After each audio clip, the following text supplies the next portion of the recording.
حضرت شہربانو، حضرت زین العابدین اور حضرت زینب سلام اللہ علیہم، ان تینوں کو ایک اونٹ پہ باندھا گیا اور باقی اونٹوں پہ باقی سادات کو، حضور کی شہزادیوں کو باندھا گیا، رسیوں میں جکڑا گیا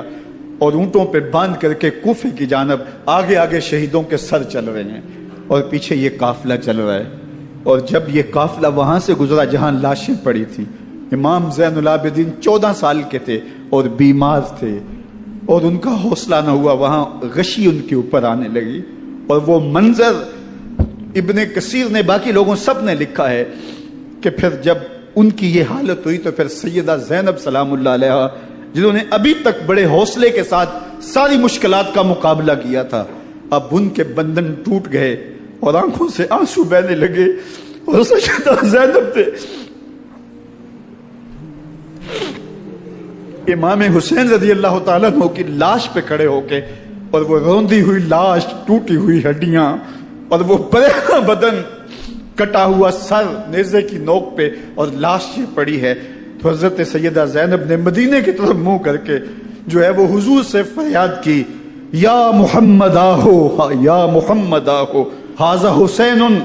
بالآراء مزمل بالدماء، یا محمد آہو بناتوں کا سبایا۔ رسول اللہ، اے پیارے آقا، یا جد آہو، اے ہمارے نانا محترم، یہ دیکھیے آپ کا حسین پڑا ہوا ہے، بدن سے کپڑے اتار لیے گئے، خاک ہوائیں اڑا رہی ہیں اور اس کے اوپر چادر جو ہے وہ مٹی کی پڑ گئی ہے، حضور آپ کی اولاد کاٹ دی گئی، اور پھر کہا بناتوں کا سبایا، حضور دیکھیے آپ کی بیٹیوں کے ہاتھ باندھ دیے گئے ہیں، اونٹوں پہ کس دیا گیا ہے، سر شہیدہ آگے آگے چل رہے ہیں اور حضرت سیدنا امام حسین کا آگے آگے سر ہے۔ راستے کے اندر ایک جگہ آئی، رات گزری اور ان کو اتارا گیا، رات کا موقع تھا، ایک خاتون آئی اور اس نے کوئی کھانا پیش کیا ان کو اور کہا کہ میں کسی زمانے میں حضرت سیدہ فاطمہ تو زہرا کی نوکری کیا کرتی تھی، ان کی لونڈی تھی، ان کی کنیز تھی، اور آج مجھے پتا چلا کہ آپ لوگ گزر رہے ہیں تو میں نے کہا کہ میں اپنی مخدومہ کے خاندان کی خدمت کروں، اور پھر اس نے کہا کہ اس وقت سیدہ کی گود میں ایک 6-7 ماہ کی بچی تھی جس کو زینب کہا کرتے تھے، تو سیدہ زینب نے کہا کہ اماں اگر پہچانتی ہو تو وہ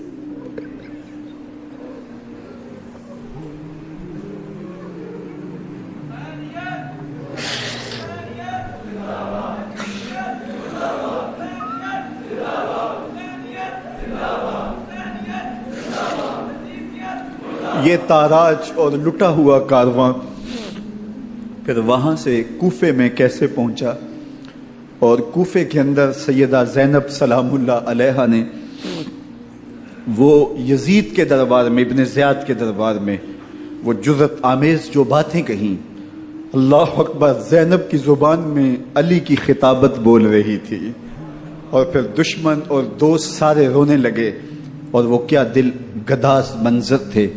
اور پھر یہ سروں کا قافلہ اور سادات کرام کا مشکیں کسی ہوئی ہیں اور اونٹوں پہ باندھے ہوئے، ان کو وہاں سے پھر قادسیہ اور قادسیہ سے پھر دمشق یزید کے دربار میں پہنچایا گیا، اور وہاں سے یہ لٹے ہوئے خانمہ برباد تاراج لوگ مدینہ المنورہ میں کیسے پہنچے، اور اہل مدینہ نے کیسے استقبال کیا، اور وہ منظر کتنا دلگداز تھا جب اہل مدینہ زینب سے پوچھتے تھے زینب حسین کہاں ہے،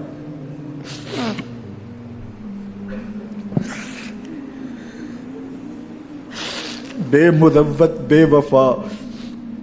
تیرا بھی کیا افسانہ ہے، جس نے اپنی ہی شمع کو گل کیا تو وہ پروانہ ہے، اپنے پیغمبر کے شہزادوں کو اور اپنے پیغمبر کی شہزادیوں کو جو دکھ اس امت نے دیے، یہ کائنات کی ایک انوکھی داستان ہے۔ اللہ ہمیں اسوہ شبیری پہ عمل کی توفیق عطا کرے اور ان کے نقوش پاک کی برکتیں دے، اہل بیت کی محبت ہماری روحوں میں جذب کر دے، اور جس عظیمت کے ساتھ، جس حوصلے کے ساتھ انہوں نے دکھوں کو جھیلا، جو دہکتی آگ کے شعلوں پہ سویا وہ حسین، جو جواں بیٹے کی میت پر نہ رویا وہ حسین، جس نے سب کچھ کھو کے کچھ نہ کھویا وہ حسین، مرتبہ اسلام کا جس نے دوبالا کر دیا، خون نے جس کے دو عالم میں اجالا کر دیا، جو کہ سوزے غم کو سانچے میں خوشی کے ڈھال کے، مسکرایا موت کی آنکھوں میں آنکھیں ڈال کے۔ اے حسین ابن علی تم پر سلام، نازش آل نبی تم پر سلام۔ ذرا میرے ساتھ یہ پڑھ لیجئے، اے حسین ابن علی تم پر سلام، نازش آل نبی تم پر سلام، تم پہ لاکھوں رحمتیں لاکھوں سلام، اے شہیدان محبت کے امام، لالا گوں لالا بدن لالا کفن، اے چمن اندر چمن، زندگی ہی زندگی تیری حیات، اے حیات